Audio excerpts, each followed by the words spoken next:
કાયાકલ્પ વડોદરાના આધુનિક શૈક્ષણિક પ્રકલ્પોનું ભવ્ય લોકાર્પણ કરાયું.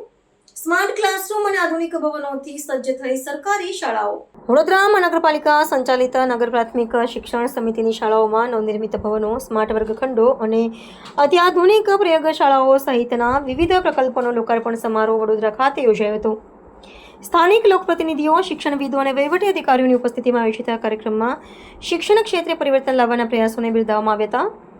શહેરના મધ્ય અને પૂર્વ વિસ્તારોમાં આવેલી સમિતિની શાળાઓમાં માળખાગત સુવિધાઓના વિસ્તરણથી હજારો વિદ્યાર્થીઓને આધુનિક શિક્ષણ પદ્ધતિનો સીધો લાભ પ્રાપ્ત થશે.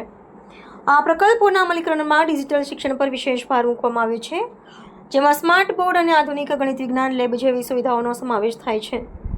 શિક્ષણ સમિતિના સત્તાધીશોએ જણાવ્યું કે ખાનગી શાળાઓની સમકક્ષ સુવિધાઓ પૂરી પાડીને સરકારી શાળાઓ પ્રત્યે જનતાનો વિશ્વાસ વધારવાના પ્રયાસો સાર્થક થઈ રહ્યા છે. આધુનિક વર્ગખંડો ઉપરાંત શાળાઓમાં સ્વચ્છ પીવાનું પાણી અને રમતગમતના મેદાનોના વિકાસ માટે પણ નોંધપાત્ર ફાળવણી કરવામાં આવી છે. આ વ્યૂહાત્મક ફેરફારોથી વિદ્યાર્થીઓના ડ્રોપઆઉટ રેશિયોમાં ઘટાડો થવાની અને શૈક્ષણિક સ્તરમાં વૃદ્ધિ થવાની પ્રબળ સંભાવના છે.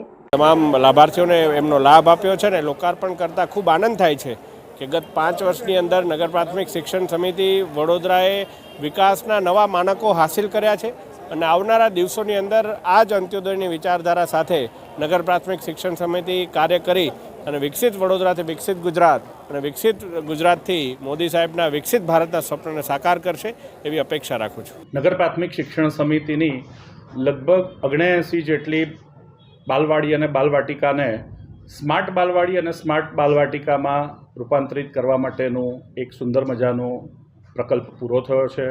નવનિર્મિત સ્વામી દયાનંદ સરસ્વતી શાળા બિલ્ડિંગની અંદર બાળકોની રુચિ શૈક્ષણિક પુસ્તકો સિવાય પણ અન્ય પુસ્તકો વાંચવામાં, અન્ય વિષયોમાં રસ કેળવાય તે હેતુથી સુંદર મજાની લાઇબ્રેરીનું નિર્માણ કરવામાં આવ્યું છે. તેના પણ લોકાર્પણનો કાર્યક્રમ છે.